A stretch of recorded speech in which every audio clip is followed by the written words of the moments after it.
কাতারের south east land and development কোম্পানির আয়োজনে ইফতার ও দোয়া মাহফিল অনুষ্ঠিত হয়েছে। কাতারের স্থানীয় সময় রবিবার দোহা নাজমা বৈশাখী রেস্টুরেন্টে ইফতার ও দোয়া মাহফিল অনুষ্ঠিত হয়। বৈশাখী রেস্টুরেন্টের স্বত্বাধিকারী গোলাম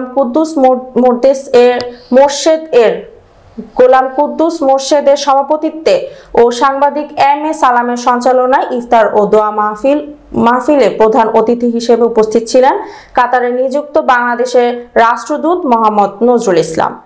অনুষ্ঠানে বিশেষ অতিথি হিসেবে উপস্থিত ছিলেন south east land and development কোম্পানির ব্যবস্থাপনা পরিচালক মোহাম্মদ আলমগীর হোসেন, বাংলাদেশ কমিউনিটির সভাপতি আনোয়ার হোসেন আকন, কমিউনিটির প্রেসিডিয়াম সদস্য আব্দুল মতিন পাটোয়ারি, শহীদুল্লাহ হায়দার, সোহরাব হোসেন সরকার, সিআইপি সাইফুল ইসলাম সাগর, সিআইপি এম শাখাওয়াত হোসেন, শামস শাহিন সহ আরো অনেকে।